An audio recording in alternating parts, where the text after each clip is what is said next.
Esse vídeo é uma continuação do vídeo anterior. Caso você esteja entrando aqui pela primeira vez, convido-o a assistir aos vídeos anteriores disponibilizados na playlist. Também peço que se inscreva e ative o sininho para não perder leituras futuras. Obrigado. O interesse de facilitar nossa saída do país havia ficado para trás. Agora tratava-se de chantagem. Estávamos literalmente dormindo com o inimigo. Aquele ambiente adverso e a iminência da morte de algum de nós levaram-nos a decidir viajar para a Alemanha, sem consultar ninguém, e assim mandamos comprar as passagens. Mas tudo estava sendo vigiado e logo descobriram nosso destino, Frankfurt. Ana Montes havia chegado a Medellín e não estava de mãos vazias.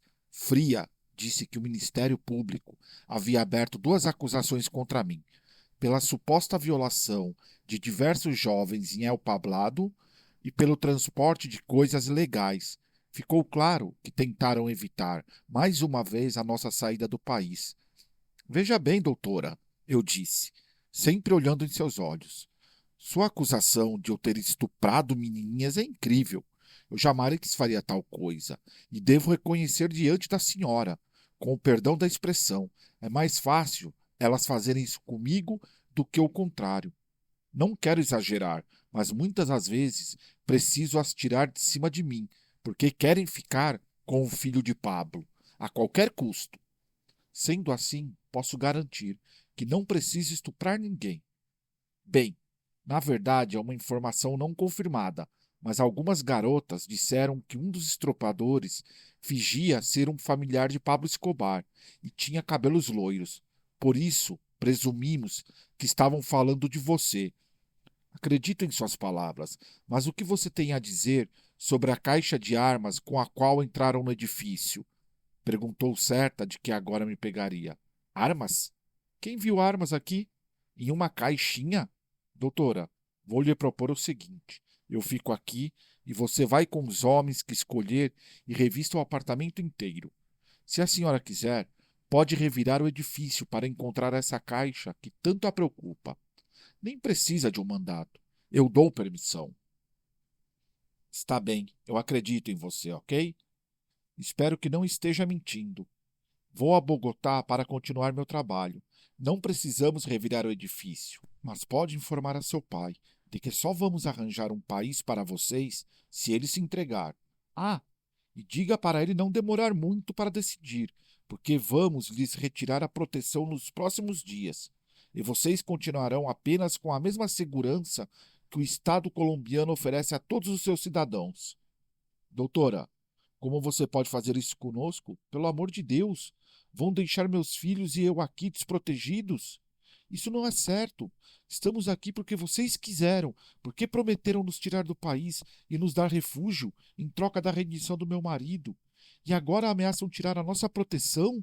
Disse minha mãe aflita. Finalmente, na manhã de um dia ensolarado, no final de novembro, partimos para Bogotá, para fazer conexão com um voo que ia direto para Frankfurt. Mas, como havíamos previsto, a Alemanha não permitiu nossa entrada, embora tivéssemos todos os papéis em dias. Nos forçaram a retornar à Colômbia, por solicitação do governo e do Ministério Público. Outra vez na Colômbia, em 29 de novembro, os funcionários do Ministério Público que nos receberam no aeroporto nos informaram que o único local onde podiam garantir nossa segurança era no Residências Tequendama, um aparte-hotel exclusivo no centro de Bogotá. Permanecemos lá durante as horas seguintes, pois não tínhamos informações do paradeiro do meu pai. Apenas esperávamos que ele se comunicasse a qualquer instante. Em 2 de dezembro, meu pai acordou um pouco mais cedo do que de costume. Tinha junto do ouvido o radinho no qual escutava notícias sobre nós. Naquela manhã, acordamos às 7 horas, apesar do cansaço físico acumulado pela viagem extenuante de ida e volta à Europa, em apenas 48 horas. Recebi diversas ligações com pedidos de entrevistas para veículos locais e também para os mais prestigiados jornais da Europa, Ásia e Estados Unidos.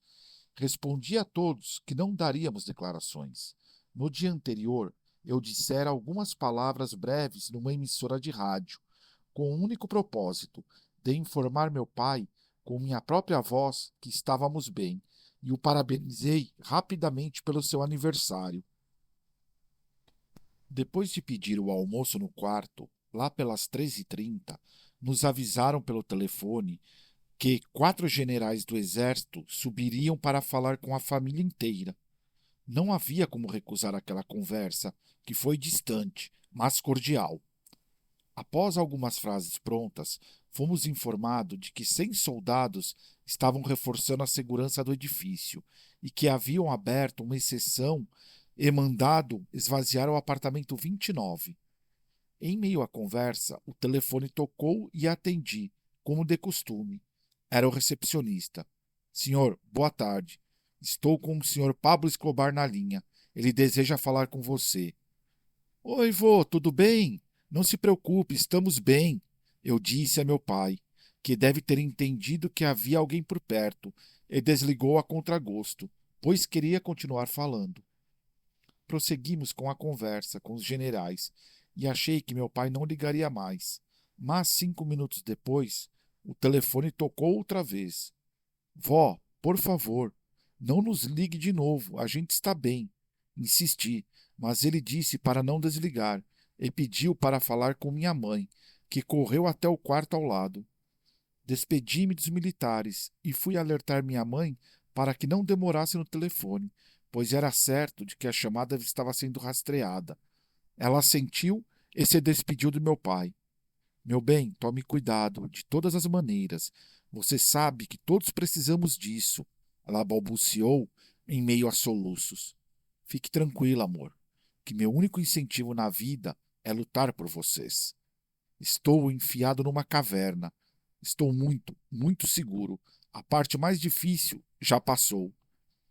Em outra ligação, comentei que no dia anterior havíamos conversado com o jornalista Jorge Lesme, da revista Semana, e combinamos que ele enviaria um envelope timbrado com diversas perguntas sobre o que estava acontecendo conosco. Comentei que o questionário me transmitia confiança, pois poderíamos refletir sobre as respostas, enquanto os demais repórteres, sem exceção, queriam a entrevista na hora e ao vivo. Aceite a proposta e me fale sobre as perguntas quando chegarem. Surpreendentemente, naquele momento, meu pai decidira deixar de lado suas velhas precauções a respeito da duração das ligações. A regra da curta duração das comunicações, seu principal cuidado em quase 20 anos de carreira no crime, parecia não importar mais. É como se não tivesse interesse em saber que, com toda certeza, o bloco de busca e os PEPs estariam rastreando o lugar de onde estavam telefonando, como havia acontecido uns dias antes em Águas Frias, quando ele escapara por um milagre. Pai, não ligue mais. Já estávamos na terceira ligação, mas ele não deu bola. O questionário de Lesme chegou depois de 2 horas da tarde, quando meu pai telefonou outra vez.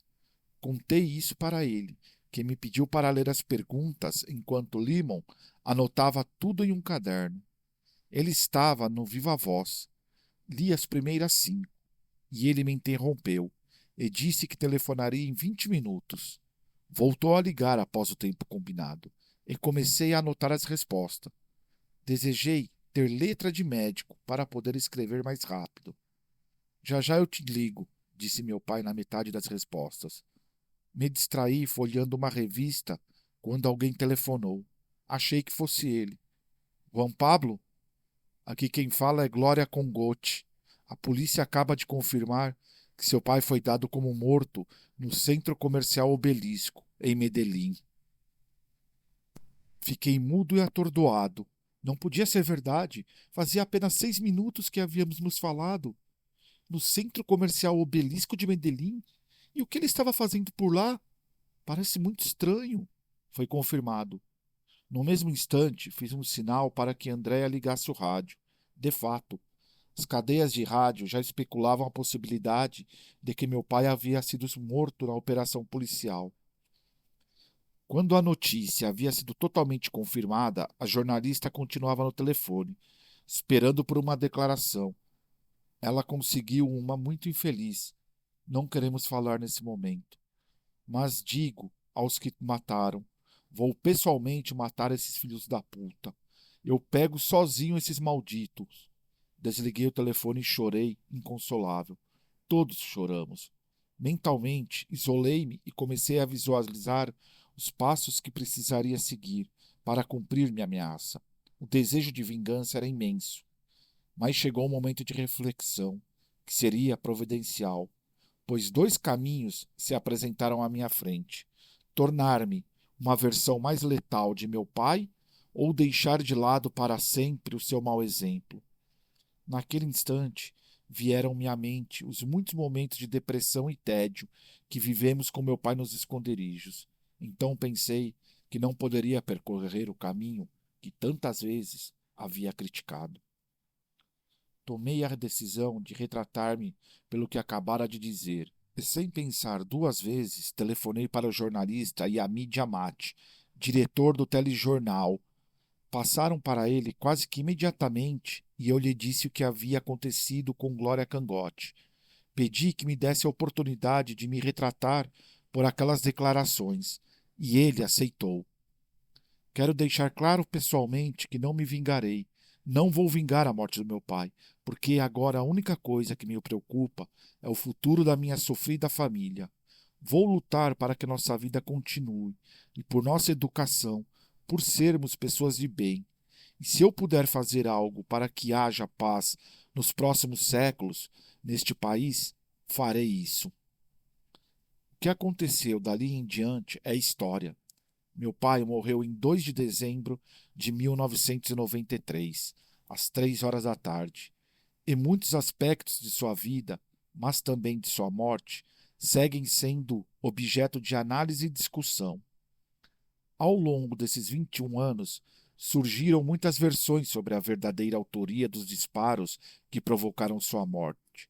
Existem numerosas versões a respeito, a última das quais veio à tona em setembro de 2014, quando eu dava os últimos retoques neste livro.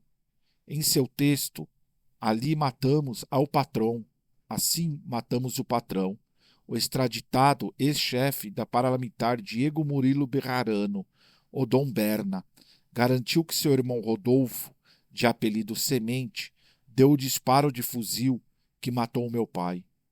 Quem o matou? Pouco importa. O que importa, e quero ressaltar isso, é o fato de que o exame forense realizado às 6 horas da tarde daquela quinta-feira pelos especialistas do Instituto de Medicina Legal John Jairo Duque Alzate e Javier Martinez Medina indica que ele recebeu 3 disparos, um dos quais o levou a óbito. Um dos projéteis partiu de um fuzil de calibre indeterminado, disparado por uma pessoa que estava na rua cobrindo a saída traseira da casa onde meu pai se escondia. Quando saiu pelo telhado e tentou dar meia volta, porque viu que o lugar estava cercado, foi atingido pelo projétil, que entrou pela parte de trás do seu ombro e se alojou entre os dentes 35 e 36, segundo o linguajar forense. O documento menciona um segundo disparo que atingiu a coxa esquerda e gerou um orifício de 3 centímetros de diâmetro. Não obstante, nas fotografias tiradas momentos depois, não há vestígios de sangue em suas calças. E depois que estenderam seu corpo despido sobre uma lâmina de aço para realizar a autópsia, tão pouco foram detectadas feridas na perna esquerda. Não há dúvidas de que, ao receber o impacto do fuzil no ombro, meu pai caiu sobre as telhas e ficou ali, ferido. Já não tinha como fugir. Por isso, quero me referir ao terceiro disparo, que o matou instantaneamente, alocado na parte superior da coxa do pavilhão auricular direito, de forma irregular ao nível periacular inferior esquerdo, com bordas invertidas. O projétil, cujo calibre não consta do relatório, entrou pelo lado direito e saiu pelo esquerdo. Deixo claro que não pretendo abrir uma nova polêmica, mas tenho plena certeza de que esse disparo foi feito por meu pai, de maneira e no lugar onde sempre me disse que daria um tiro para não ser capturado vivo, no ouvido direito. E em várias ocasiões, durante sua implacável perseguição, ele me disse que no dia que se encontrasse com seus inimigos, dispararia 14 dos 15 tiros de sua pistola Sig Sauer e guardaria o último para si. Na fotografia em que aparece o corpo do meu pai sobre o telhado, é possível ver que a pistola Glock está no cinto de munições e a Sig Sauer muito próxima. É visível que foi utilizada. Lembro de um dos momentos em que ele mencionou a possibilidade de tirar a própria vida. Foi quando falava pelo rádio com um dos seus homens, durante uma busca de apreensão. Nunca esqueci a frase. Tampouco soube que havia sido gravada pelo bloco de busca e escutei-a outra vez, depois de sua morte. Nunca vão me capturar vivo na porra desta vida. Epílogo. 2 décadas de exílio. Sair do país era questão de vida ou morte. Radical assim, Manuela, minha mãe, e eu havíamos sido recusados em boa parte das embaixadas em Bogotá, Costa Rica, Alemanha, Israel, Austrália, Argentina, Brasil, Canadá, Venezuela, El Salvador, Itália, Peru, Equador, Chile, França, Inglaterra e Estados Unidos. A Igreja Católica também nos fechou a porta. Nos encontramos com o núncio apostólico Paulo Romeu e com o Monsenhor Dário Castrilã para lhes pedir a medição e encontrar algum lugar no planeta onde pudéssemos viver. Recorremos ao Comitê Internacional da Cruz Vermelha, a ONU. Nos reunimos com o então defensor de Pueblo, Jaime Cordova, e com o procurador Carlos Gustavo Arrieta. Eles nos receberam cordialmente, mas não obtivemos de nenhum deles ajuda. Telefonamos para Rigoberta Menchú, recém-agraciada com o Nobel da Paz, mas ela respondeu que aquilo não era problema dela. Desesperada e sem outras alternativas, minha mãe telefonou para o ex-presidente Júlio Sérgio Turbay, que lhe disse: lembre-se de Dianita. Senhora sabe que seu marido fez e aconteceu, e matou a minha filha. Não posso ajudar vocês. Díssemos que não era certo nos responsabilizar por esse ato. Éramos a família de Pablo Escobar, mas não sequestradores, nem assassinos. Esgotadas as opções para sairmos do país, nosso advogado Francisco Fernandes teve a ideia de lançar mão de uma velha lei que permitia corrigir erros nos nomes e trocá-los através de uma escrita pública em qualquer cartório. Solicitamos uma reunião com o promotor de grife para apresentar a ideia. A princípio, ele não viu objeções legais, mas se recusou a nos apoiar. Só o que pedimos era que o trâmite fosse feito através da Secretaria de Proteção a Vítimas e Testemunhas, para garantir que as novas identidades permanecessem secretas.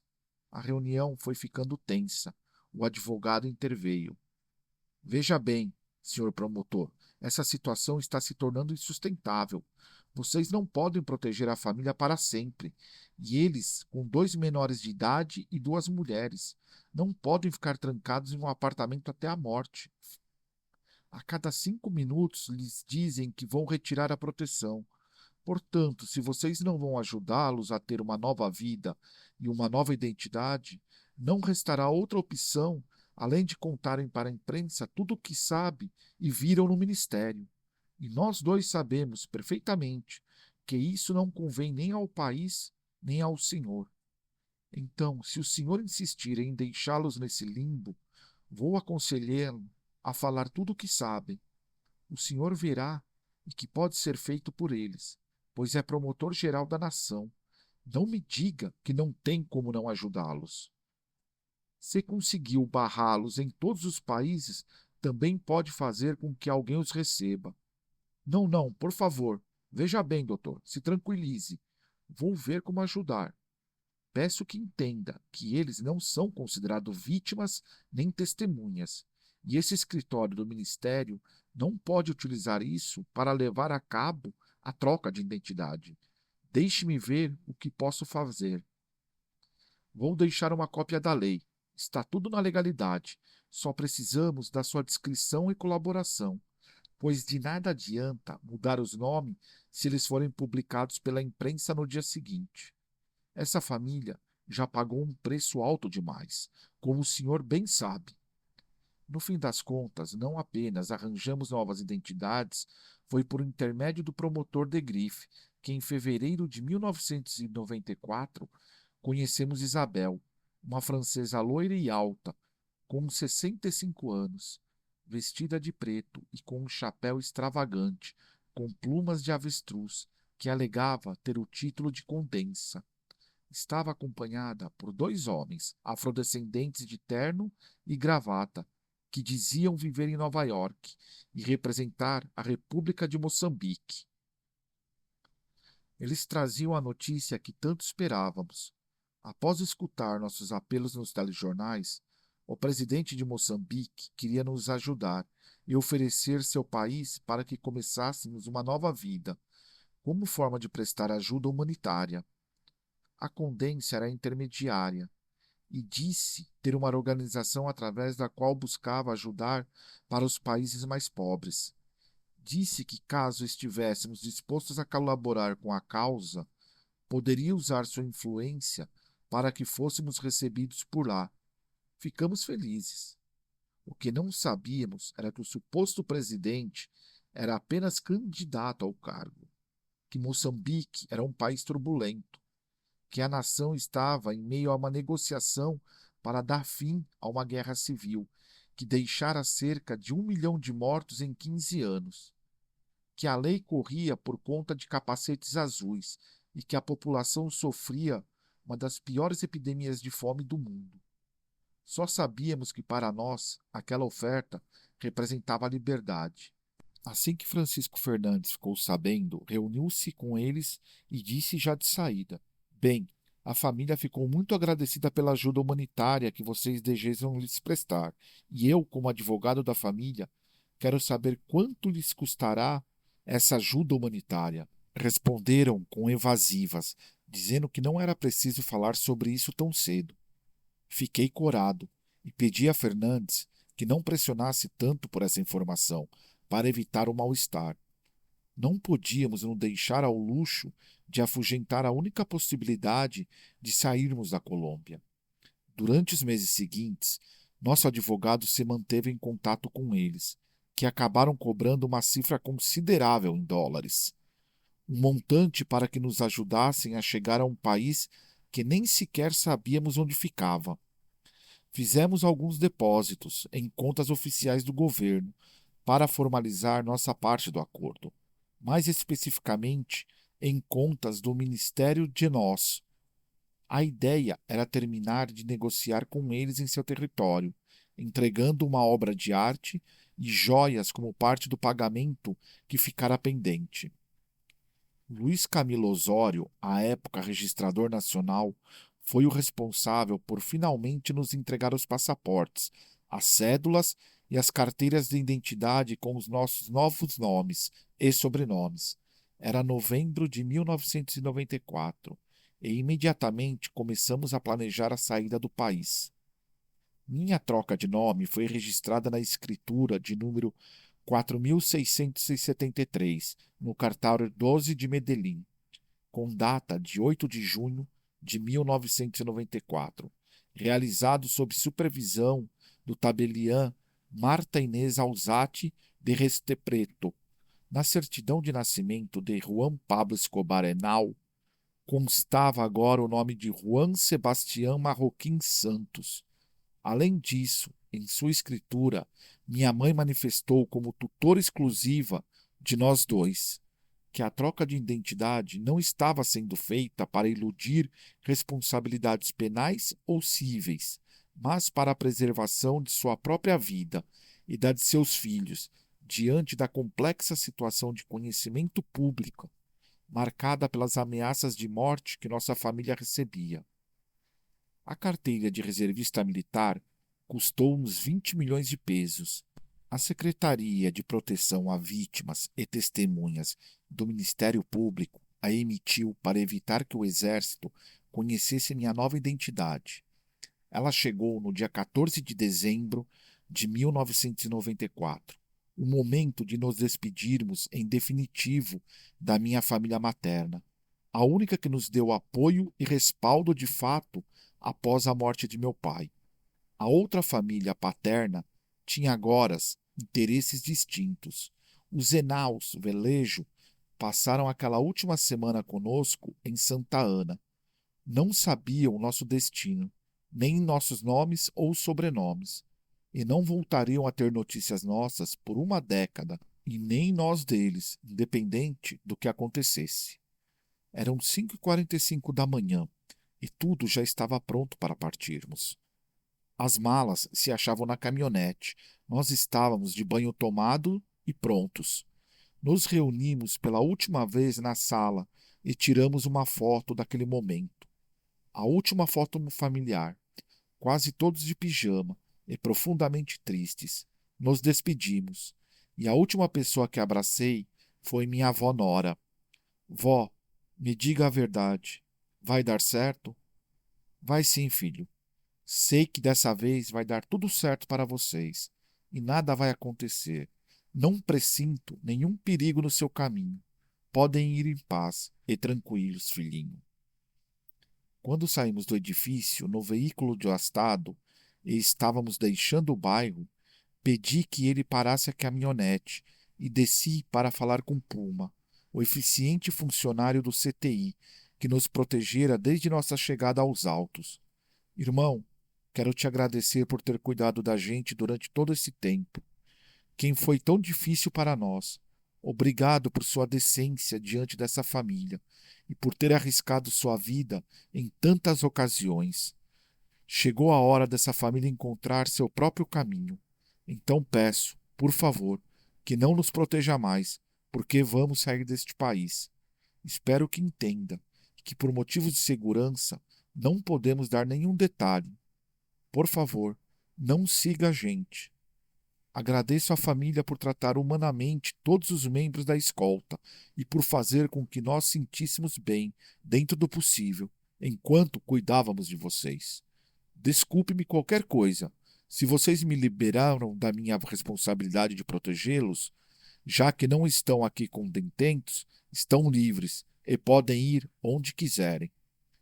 A cordialidade do Puma lhe custou seu cargo. O promotor de Grife ficou furioso ao saber que ele havia perdido nosso rastro. Ele respondeu que não estávamos presos, mas não lhes deram ouvidos. Sentíamos que aquela viagem era como uma corrida para fugir de nosso próprio passado, que nos perseguia de forma severa e dolorosa.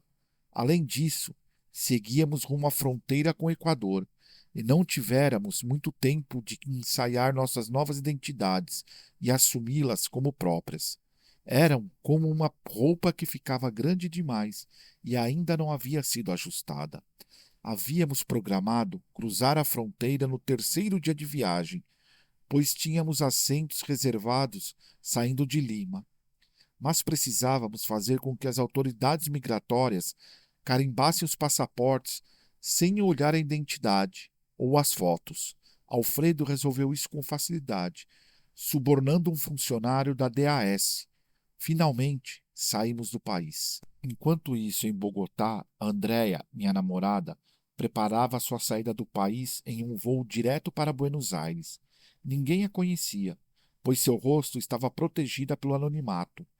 A mudança de identidade começava a dar resultado, pois saímos do Equador, do Peru e chegamos à Argentina, sem contratempos.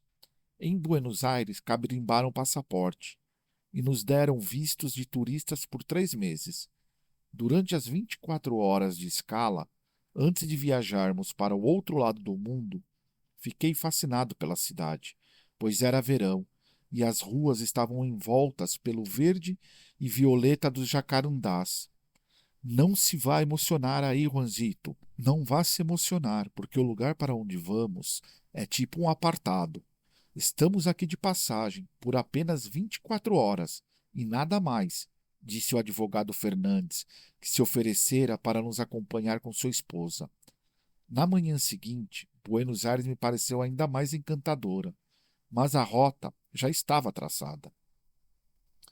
No aeroporto de Ezeiza, um novo contratempo me fez pensar que eu não voltaria a ver minha família.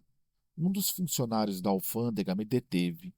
Não entendeu porque um rapaz de 16 anos tinha o bolso cheio de joias. Me levaram para uma salinha e me fizeram esvaziar os bolsos. O oficial argentino disse que minha situação se complicaria, pois precisaria telefonar para o consulado da Colômbia para informar o que estava acontecendo. Bom, pense se você não quer evitar isso tudo para poder viajar agora. Faça como quiser, mas aí vai ter que esperar que envie o cônsul da Colômbia, e isso complica ainda mais as coisas. Então veja como quer fazer. Pensei ter entendido suas insinuações, mas não me atrevi a oferecer nada.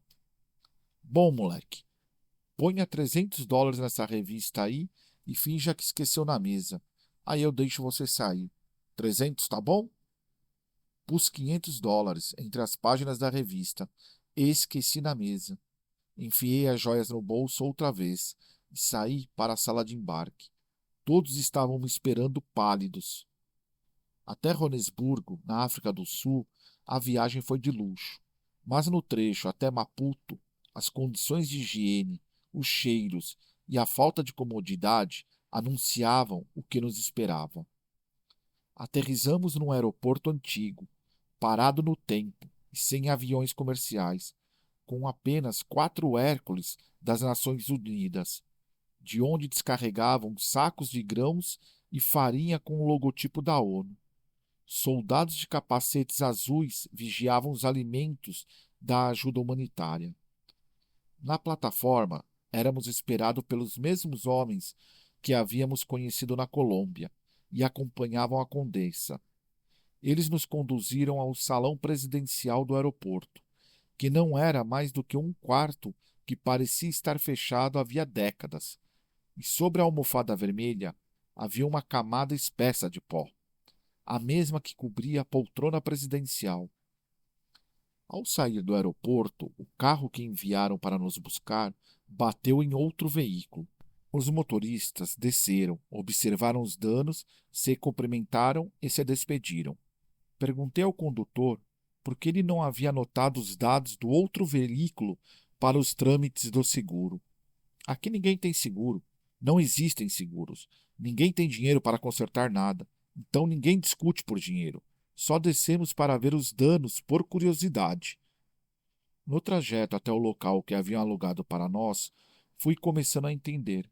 Maputo era uma cidade semidestruída, após anos de guerra civil, sem iluminação pública, calçadas ou estabelecimentos comerciais.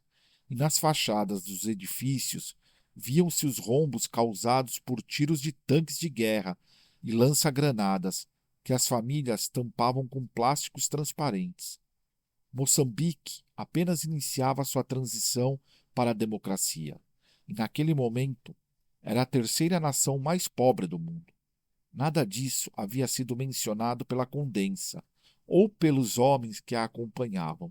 Chegamos àquele que seria nosso novo lar, no bairro dos Diplomatas. Era uma casa simples, com 4 quartos e uma sala de jantar e estar, mas o fedor do esgoto era insuportável.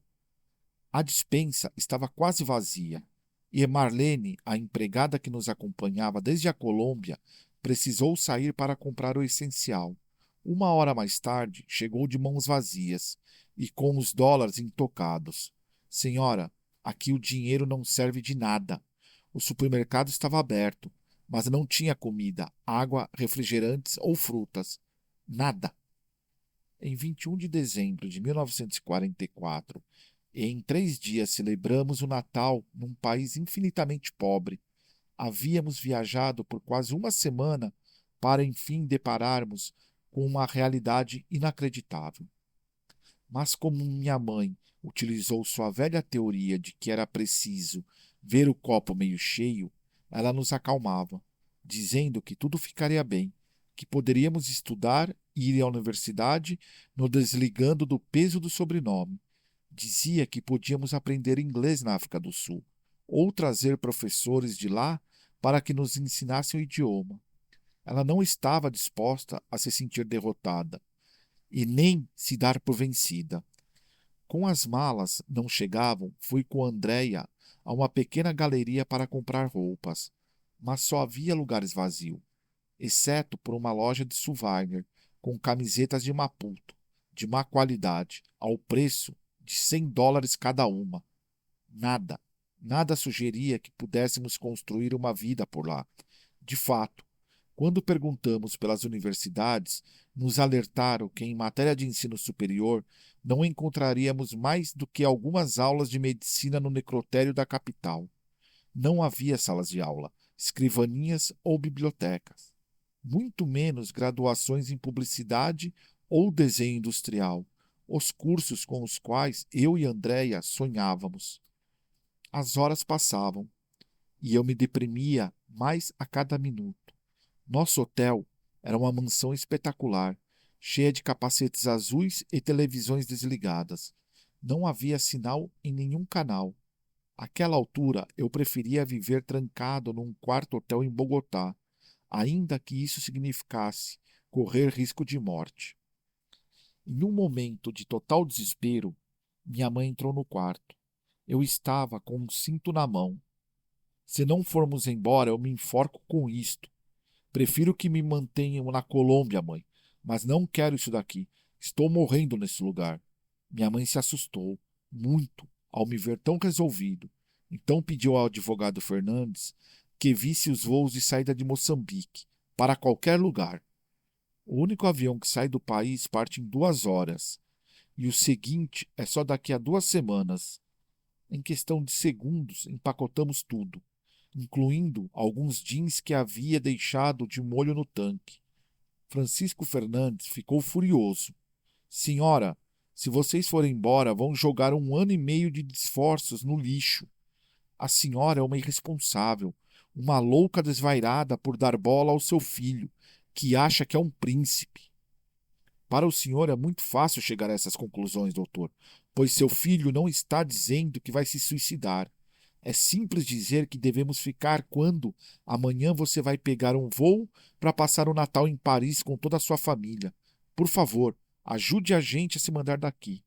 Podemos dar quantas voltas ao mundo forem necessárias para encontrar um lugar digno e definitivo para essa família. Os representantes do governo haviam nos deixado de lado até o início do ano seguinte, e jamais imaginaram que, após chegarmos com o plano de vivermos ali por 10 anos, só aguentaríamos 3 dias. Saímos de Maputo rumo ao Rio de Janeiro.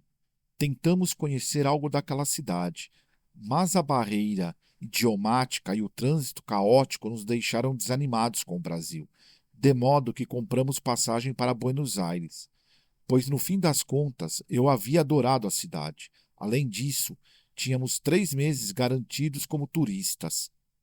Mais uma vez, Alfredo Astado nos estendeu a mão em uma situação crítica. Havíamos conseguido enviar uma mensagem de emergência para ele, através de um canal secreto. Íamos até Buenos Aires, e era necessário que ele estivesse ciente de todos os pormenores para evitar alguma surpresa desagradável. Então, sem dar bola para as datas festivas, ele deixou sua família para trás, pegou um avião e chegou lá no dia 24 de dezembro, poucas horas antes de nós. Para mim, Buenos Aires representou uma avalanche de novas experiências. Aprendi a aproveitar o privilégio de não ser ninguém. Naquela cidade, andei de ônibus pela primeira vez. O desafio de enfrentar uma vida comum e corriqueira me trouxe temores e inseguranças. Algo tão simples como me aproximar de um balcão do McDonald's para pedir um hambúrguer me deixava em pânico. Sempre tive quem fizesse tudo por mim. Percebi como estivera isolado do mundo. No entanto, era difícil confiar. Sem querer, eu me especializara em viver escondido, e por isso havia meses que usava óculos escuros para passar desapercebido. Isso incomodava minha mãe e minha namorada.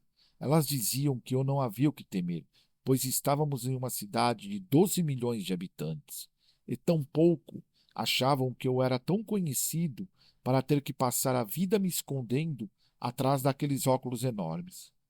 Talvez tivessem razão. Portanto, em uma ocasião, atendi a seus pedidos e tirei os óculos antes de sair para comprar ingressos para um show.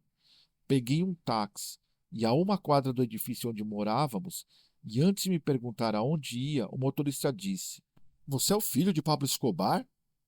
Não, cara, imagina. Essa gente ainda está lá na Colômbia. Não os deixaram sair de lá. Você não sabe que nenhum país quer recebê-los?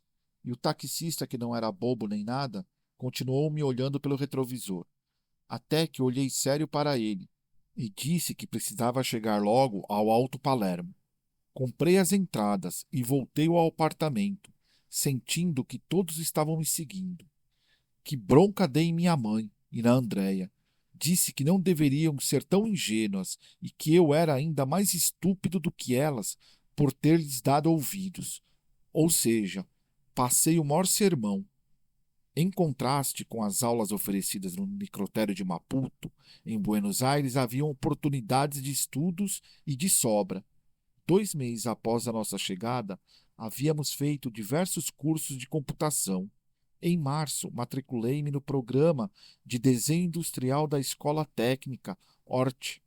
Andréia começou a graduação em publicidade na Universidade de Belgrano, onde se formou com louvor. Também foi o meu caso, com nota média de 8,8 em 10. Apaixonei-me pelos estudos e me dediquei integralmente a isso. Os professores perceberam, a ponto de me oferecerem trabalho como auxiliar, em 2 cadeiras, trabalho de conclusão de curso e design computadorizado. Manuela estava no colégio e minha mãe vivia caminhando por Buenos Aires, juntando folheto de todos os tipos para obter informações sobre empreendimentos imobiliários, que era o seu forte. Em Buenos Aires, alugávamos apartamentos a cada 2 anos, mudávamos de residência e telefone, para evitar perseguições. Da mesma maneira, escolhíamos cuidadosamente as pessoas com quem nos relacionávamos, por medo de sermos descobertos. No início de 1997, foi-nos outorgada a residência provisória no país, e minha mãe fez os trâmites necessários para obter a residência permanente, apresentando-se como investidora como capital. Para tanto, contratou os serviços de um contador, e foi assim que Juan Carlos Zacarias Lobos entrou em nossas vidas. Focamos em um projeto de investimentos e fechamos a compra de um lote situado em frente a Puerto Madeiro.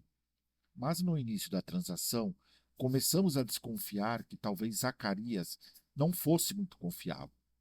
Tínhamos a sensação de que ele havia ficado com uma boa diferença de dinheiro, que havia embutido no preço. Mas um dia, uma oferta repentina da empresa Shell S.A. salvou sua reputação, pois ofereceram-se mais do que o dobro do valor que havíamos pago. A venda nunca se concretizou, mas nos induziu ao erro de voltar a confiar nele. Durante aquele ano de 1998, comecei a fazer desenhos e projetos gráficos em 3D, uma nova técnica que substituía o lápis e que incorporei ao estúdio IQ, como forma de agregar valor. Meu salário, o primeiro que recebi na vida, era de US$ 1.000 mensais. Essa quantia, que anos antes eu gastava em 2 subornos, agora representava 1 mês de aluguel e o pagamento dos serviços básicos. Mas a vida voltaria a nos surpreender.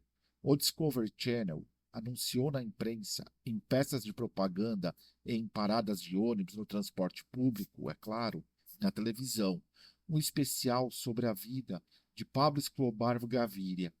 Ficamos aterrorizados e decidimos deixar Buenos Aires com destino a Cariló, um povoado na costa argentina. Zacarias, que já conhecia nossa antiga identidade, porque havia nos vistos em uma edição antiga da revista Caras, aconselhou que transferíssemos imediatamente para o seu nome as propriedades da investidora Galestar, uma sociedade uruguaia com sucursal em Buenos Aires, que havíamos adquirido para nos dedicar à compra e venda de imóveis, e prometeu devolvê-las, assim que a reviravolta do documento se acalmasse. Suas boas intenções duraram poucos dias, pois ele apareceu em nosso esconderijo para exigir um aumento de seu pagamento, devido ao perigo que representava prestar serviços a uma família como a nossa. Maria Isabel, para continuar trabalhando com a senhora, preciso de um pagamento mensal de US$ 20.000. US$ 20.000? Meu Deus, Zacarias, não tenho como de pagar US$ 20.000. Seria ótimo se tivesse isso para mim. Se você for capaz de cumprir sua promessa de fazer essa família ganhar US$ 60.000 por mês, não terei problema em lhe pagar US$ 20.000. Mas não tenho como pagar essa fortuna do nada.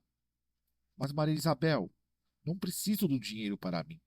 Preciso pagar Oscar Lúpia e Carlos Marcelo Gionova para que cuidem de vocês. A exigência ficou por isso, pois a maré do documento baixou e retornamos a Buenos Aires, onde passamos o Natal e o Ano Novo, sem maiores contratempos. Morávamos num apartamento no Jaramillo, número 210, apartamento 17N, que Zacarias havia alugado para minha mãe e para a Manuela. Andréia e eu estávamos ali de passagem. Enquanto Zacarias nos ajudava a alugar um apartamento para que começássemos nossa vida de casal, na primeira semana de fevereiro de 1999, minha mãe começou a ficar desconfiada. Zacarias não dava sinal de vida. Prevendo as consequências possíveis do documentário do Discovery e antes de conhecermos as intenções de Zacarias, colocamos à venda a casa no Clube Campos de Golfe Las Prodeiras de Rouen, que havíamos comprado meses antes como oportunidade de investimento. Em poucos dias apareceu um interessado, Luiz Dominieski, um advogado respeitado no país. Mas Zacarias deu um jeito de contatá-lo e cobrou um adiantamento de US$ 100.000. Ele nunca nos entregou esse dinheiro. Meu Deus, esse homem sumiu e está com todo o meu dinheiro. O que vou fazer? Dizia minha mãe. Zacarias não atendia o telefone, não retornava as ligações, não respondia as mensagens. Então minha mãe foi até o seu escritório.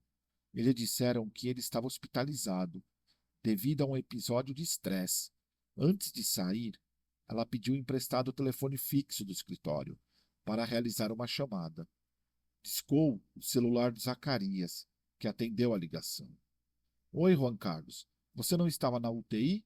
Praticamente morrendo? Onde você está? O que está fazendo? Não quero falar absolutamente nada com a senhora. Falarei com a senhora através do Dr. Tomás Lintmann, respondeu Zacarias. Não tenho nenhum problema em falar através de quem o senhor quiser, mas não seja atrevido e descarado. O que você está aprontando? Você está com meu dinheiro e com as minhas coisas. Não, você me enganou. Não me disse quem era de fato. Não enganei você. Meu nome é meu nome. A questão da minha identidade é problema meu. Então não vamos misturar as coisas. Devolva meu dinheiro. Você diz que eu enganei você, mas é você quem está com o dinheiro. Após a discussão, Zacarias se comprometeu a devolver tudo, mas por intermédio de Lintmann. Minha mãe telefonou para esse último, que disse não estar interessado em ajudar, muito menos sabendo quem éramos. Doutor, eu não o enganei. Eu não podia contar a minha identidade a ninguém, pois é uma questão de vida ou morte para mim e meus filhos. Por favor, me ajude. Colabore. Zacarias está me roubando, e foi o senhor quem o recomendou como meu advogado. Por favor, me ajude. Lintmann se fez de desentendido, e Juan Carlos Zacarias ganhou ainda mais confiança para nos extorquir, com os poderes assinados por minha mãe. Transferiu a posse de um terreno e 2 apartamentos que havíamos adquirido em leilões, a preços muito baixos, para reformar e vender, e utilizou um dos documentos em branco que minha mãe havia assinado para justificar uma prestação de contas que nunca ocorreu. No entanto, Zacarias nunca imaginou que o enfrentaríamos com a única arma que tínhamos disponível, a lei. Por isso, em outubro de 1999, minha mãe abriu um processo contra ele e seus cúmplices, Lúpia e Gil. Para a disputa judicial, Zacarias contratou Victor Stinfali, um dos advogados mais midiáticos da Argentina naquela época, conhecido por também defender Carlos Teladín, o primeiro acusado no ataque à bomba à Maia, como ficou conhecido o atentado contra a Associação Multa Judaica, em que morreram 85 pessoas. Num movimento típico e bem ao seu estilo, Stinfali pediu a Teladín, então encarcerado, que desse uma jornalista a notícia da presença da família de Pablo Escobar na Argentina. Se continuássemos exigindo o que era nosso, como o próprio Stinfali disse muitas vezes à minha mãe, o plano era fazer uma armação judicial contra nós ou nos carregar com drogas para nos tirar do tabuleiro. Essas manobras tinham por objetivo único que fugíssemos do país e deixássemos o que havíamos ganho de maneira honesta.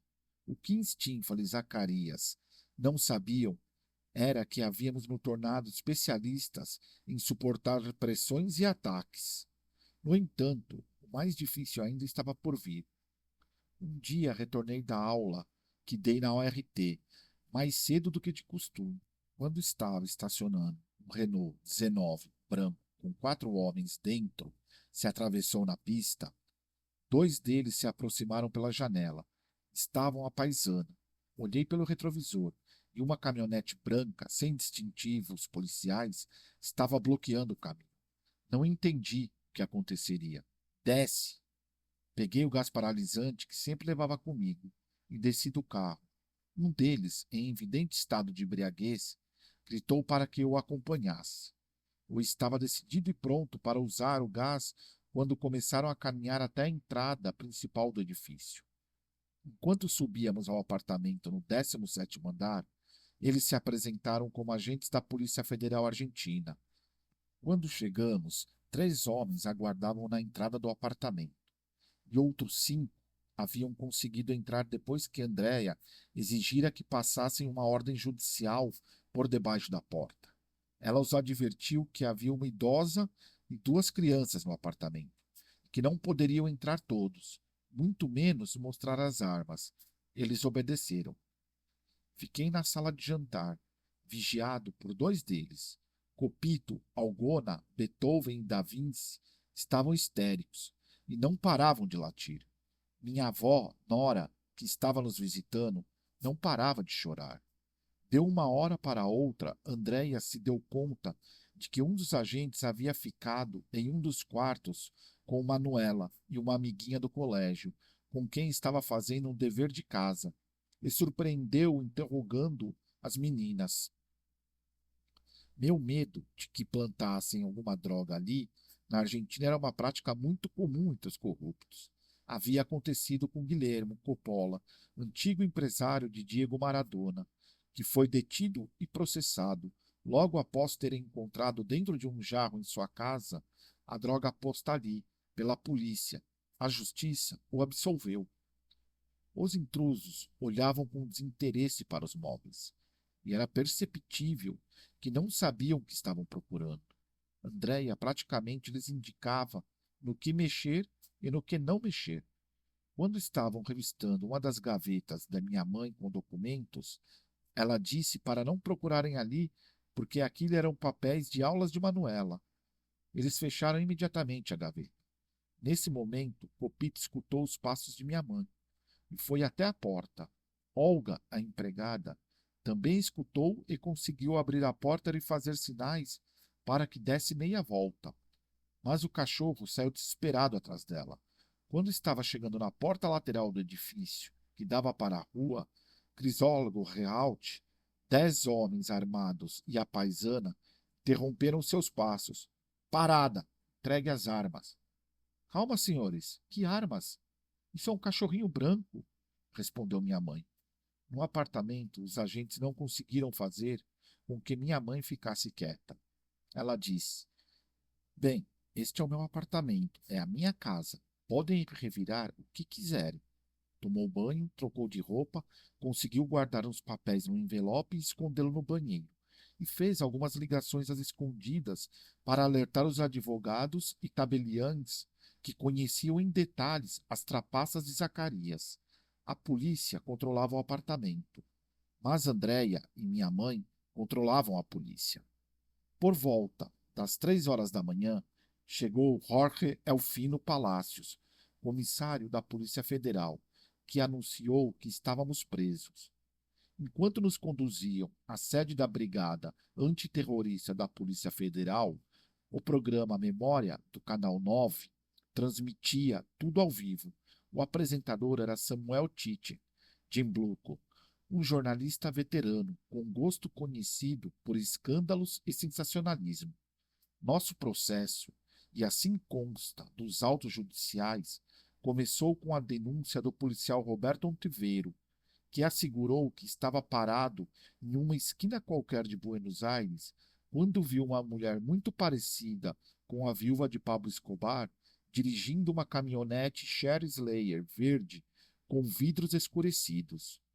Ele alegou que conhecia minha mãe de fotografias que viu na divisão de drogas perigosas da polícia, mas as imagens eram de 20 anos antes, o que tornava impossível o reconhecimento no intervalo de um semáforo e com vidros escurecidos. No entanto, seu compromisso com a justiça o levou a anotar a placa e a investigá-la. A caminhonete havia sido comprada por Liz, tinha os documentos em dia e estava no nome de Galestar S.A. O juiz não precisou de mais provas e ordenou a nossa captura. Os meios de comunicação enlouqueceram. Após nossa detenção e durante os dias seguintes, aparecemos em todas as manchetes. A viúva de Pablo Escobar havia sido presa na Argentina. No dia seguinte, uma caravana da Polícia Federal levou eu e minha mãe ao juizado de Comodoro Pi, perto do porto de Buenos Aires. Ali, elaboraram documentos para nos deixarem sob a responsabilidade do serviço penitenciário, mas colocaram meu nome anterior, Juan Pablo Escobar. Quando percebi, disse que aquele não era o meu nome. Está pensando o quê? A gente sabe o seu nome. Você não sabe mentir, diziam aos gritos. Eu sabia que se me identificasse como Juan Pablo diante de qualquer autoridade, cometeria falsidade ideológica, pois havia renunciado ao meu nome anterior e ao direito de me identificar como Juan Pablo. Lamento, senhores, mas ainda que vocês fiquem contrariados e não gostem disso, mesmo que gritam, meu nome é este. É o que dizem meus documentos, e é como me chamo. Este documento é legal, não tem nada de errado com ele. Ponto. Não temos o que discutir. Assine, é uma ordem, assine. Posso assinar, mas vou deixar claro ali mesmo que me chamo Juan Sebastião Marroquim Santos.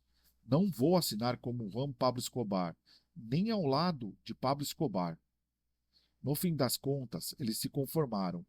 Nos enfiaram em celas separadas e não tive mais notícias de minha mãe. Não tinha ideia do que acontecia lá fora. Se André havia sido capturada ou de qual era a sua situação, minha irmãzinha e de minha avó. As celas eram muito pequenas, de mais ou menos 1,5 metro de profundidade por 1,5 metro de largura, com um banquinho de concreto. Não havia espaço para deitar. Só era possível ficar sentado ou de pé. Passei 3 dias lá, sem nem notícias e sem comer, por medo de ser envenenado. Nosso caso ficou a cargo do juiz Gabriel Carvalho. Era uma vedete, ou não, ao menos se comportava como tal.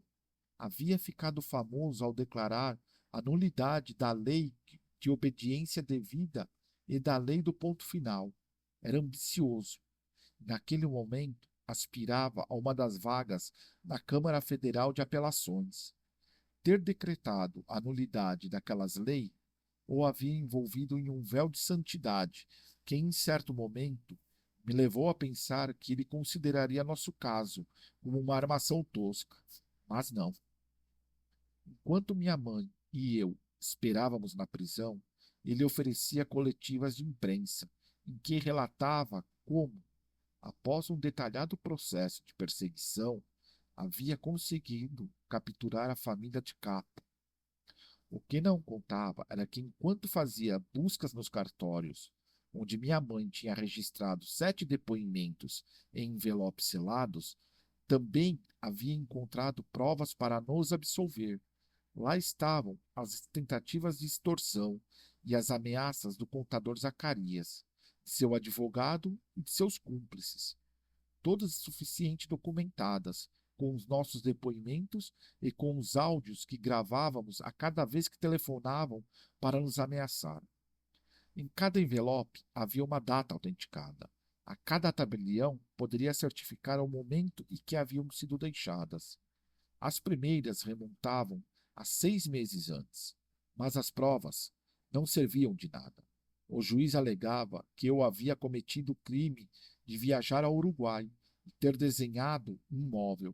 Sim, eu havia ido ao lazer ao Uruguai com o meu documento de identidade. E sim, havia desenhado um móvel, pois era isso que eu aprendera a fazer na faculdade, e era essa atividade que me dedicava. O preocupante era que cada declaração que dávamos era alterada e redigida em forma de confissão, mas nós não assinávamos. Os promotores Eduardo Freiler, Federico Delgado, em cujas mãos estava o processo, não apresentaram nenhuma acusação formal. Em suas entrevistas com as autoridades colombianas, compreenderam que as novas identidades eram legítimas e haviam sido fornecidas por órgãos judiciais.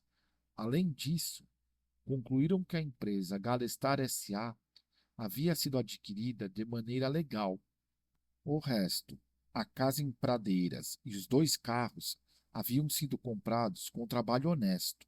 E, por fim, a caminhonete Chrysler e o meu Mazda 121 estavam sendo pagos a prestações. Apesar da ausência de acusações de nossas explicações, das provas do caráter legal de nossas identidades e das provas das ameaças e da extorsão que éramos vítimas, o juiz Cavallo tocou o processo adiante. Levou a opinião pública a acreditar que ele respaldava firmemente as declarações fantasiosas de qualquer ângulo de um policial a serviço de Fino Palácios. Como os promotores se negaram a apresentar um documento formal contra nós, eles os retirou do processo. No quarto dia, nos enviaram à unidade de detenção 28, em pleno centro da cidade. Deixaram-me tomar banho e me acomodar sobre um colchão sujo de fezes e urina. Ainda que tivesse ficado trancado e escondido muitas vezes, naquela prisão eu entendi o sentimento daqueles que têm sua liberdade tolhida. Esperávamos uma acusação por parte do Ministério Público, mas ela nunca chegava. O juiz devia decidir um lugar para a reclusão, e então minha mãe aproveitou para falar com ele e contou os riscos que corríamos caso fôssemos enviados para uma carceragem comum. Juiz, o senhor bem sabe que é responsável pelo que acontecer comigo, com o meu filho e com a minha família. Enquanto estivermos presos, o senhor responde por isso, diante do governo colombiano. Assim, ele decidiu nos mandar para a Superintendência de Drogas Perigosas. Lá podíamos receber ligações da Colômbia e visitas todas as tardes. Naquela época, Zacarias também acabou preso e teve tanto azar que foi enviado para a prisão de Devoto. De acordo com o que ele mesmo contou nos processos, ao chegar, quase foi linchado pelos detentos. Estavam ofendidos porque ele havia se atrevido a roubar a viúva de Pablo Escobar. O ódio contra Zacarias na penitenciária era generalizado, a ponto de transferi-no para o mesmo presídio onde estávamos, mas para um andar acima. Deixavam que eu e minha mãe ficássemos juntos nas celas, um do outro, durante muitas horas. Foi um privilégio ser companheiro de cela de minha própria mãe. Ela, que sempre fora claustrofóbica, inventava qualquer desculpa para que a deixassem sair um pouco. Assim propôs ao comissário pintar todas as celas, as grades e as portas. Depois ofereceu-se para limpar os escritórios e lavar todos os banheiros, com o objetivo de se manter ativa. Havia ordem para que jamais apagassem as luzes de nossas celas, e minha mãe aproveitava para ler de tudo. Eu lia a Bíblia e orava com o Salmo 91, que havia decorado durante a guerra em Medellín. Devido ao nosso comportamento, os guardas nos tratavam com cada vez menos ressentimento. Dava para dizer que havíamos conquistado seu respeito. Enquanto isso, o juiz Cavallo decidiu nos multar. Impôs uma multa de 10 milhões de dólares à minha mãe, 3 milhões de dólares à minha namorada, Andréia, e 2 milhões de dólares a mim. E Stinfal, que já estava metido na questão, 3.500 dólares. Cavallo pressionava minha mãe. Dizia que se ela entregasse a senha de um dos CDs encontrados naquela busca, me poria em liberdade, e que se ela desse uma declaração contra o ex-presidente Carlos Menem, a soltaria também. Ele insistia muito para que colaborasse e alegava que ela também encontraria vantagens se fizesse isso. O que desejava era que disséssemos que nossa chegada à Argentina havia sido negociada com o ex-presidente. Em muito pouco tempo, 7 promotores haviam trabalhado em nosso caso, e nenhum encontrou razões para nos manter presos. Freiler, Delgado, Stornelli e Requini, Searras, Panello e Aguilar. Num dos seus textos, este último pediu que Cavallo fosse investigado por prevaricação, abuso de autoridade e privação ilegítima da liberdade. O juiz ordenou, em claro abuso de autoridade, a detenção de Maria Isabel Santos Cabaleira, a nova identidade outorgada pela Colômbia a Henao, valejo para garantir sua segurança, por nenhum motivo além de ser viúva de Escobar. A leitura desse livro continuará no próximo vídeo. Se você chegou até aqui, peço que deixe seu joinha e se inscreva em nosso canal para não perder os próximos vídeos. Obrigado e até a próxima!